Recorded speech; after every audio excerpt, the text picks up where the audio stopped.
낸드 플래시 메모리는 1987년 일본의 도시바에서 세계 최초로 개발하였습니다. 기존의 D램 같은 메모리 반도체는 전원이 꺼지면 메모리 안에 데이터가 지워졌지만 낸드 플래시 같은 플래시 메모리 반도체는 전원이 꺼져도 메모리 안에 데이터가 지워지지 않고 저장이 됩니다.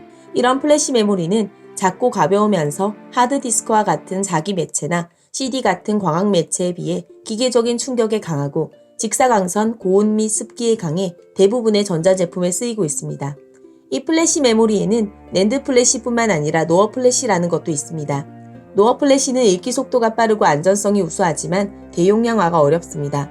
낸드 플래시는 노어 플래시에 비해 읽기 속도 및 안전성이 떨어지지만 대용량화가 가능하다는 장점이 있습니다. 지금 현재 노어 플래시는 휴대전화 등 소형 전자기기의 소량 핵심 데이터를 저장하는 역할을 수행하는 데 주로 쓰이고 낸드 플래시는 USB와 SD카드 같은 이동식 디스크 및 SSD 등과 같은 대용량 데이터를 저장하기 위한 곳에 쓰이고 있습니다. 1990년대와 2000년대 초까지 인텔과 AMD 등 세계 반도체 업계는 노어 플래시에 집중하고 있었지만 삼성과 도시바는 용량단 단가가 저렴한 낸드 플래시에 역량을 쏟았고 속도 및 안전성 등 한계를 극복해 나가고 있었습니다. 삼성은 낸드 플래시에 대한 기술 역량을 차근차근 쌓으면서 1999년 256메가, 2000년 512메가, 2001년 1기가 낸드 플래시를 개발하면서 매년 용량을 갑절로 증대시키는 데 성공했습니다. 그러나 당장 낸드 플래시를 팔 곳이 마땅치 않았습니다. 이때까지만 해도 대용량이 필요한 전자제품이 없어 대부분 노어 플래시를 사용하고 있었기 때문입니다. 이런 사정은 도시바도 마찬가지였습니다. 이 시기 삼성은 낸드 플래시 세계시장 점유율 약 26%를 차지하고 있었고 도시바는 점유율 약 45%를 차지하고 있었지만 시장 규모가 지금과 비교할 수 없을 정도로 작았습니다. 2001년 도시바는 삼성과 함께 이런 문제를 해결하고 새로운 낸드 플래시 개발을 위해 낸드 플래시 합작 개발을 제의합니다. 이 시기만 하더라도 기술 수준이나 가격 측면에서 삼성은 도시바에 비해 부족한 점이 많았기 때문에 삼성에게 나쁜 제안은 아니었습니다. 하지만 삼성은 도시바와의 격차를 곧 따라잡을 수 있다는 자신감이 있었기에 도시바의 제안을 거절합니다.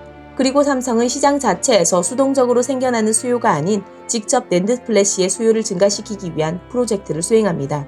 마케팅팀이 대만으로 날아가 PC 본체 뒷면에 있던 USB 포트를 앞면에 배치하도록 생산업체를 설득하고 이와 함께 손가락 마디만한 USB 메모리를 대규모로 마케팅했습니다.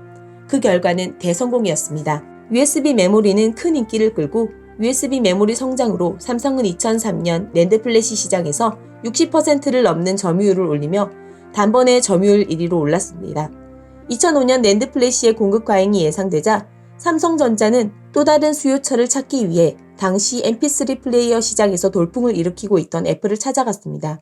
당시 애플은 하드디스크 제품만을 출시하고 있었는데 애플은 삼성의 제안을 받아들여 낸드 플래시를 저장 장치로 채택한 신형 아이팟을 출시했습니다.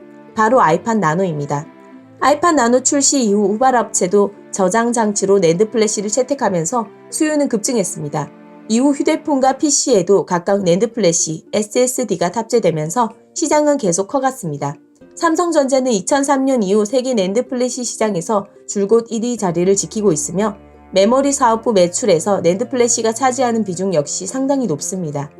삼성이 도시바의 제의를 거절함으로써 플래시 메모리 산업은 일본의 그늘에서 벗어날 수 있었고 또한 직접 시장을 개척하여 수요를 증가시켜 낸드 플래시 시대를 앞당기며 엄청난 수익을 얻을 수 있었습니다.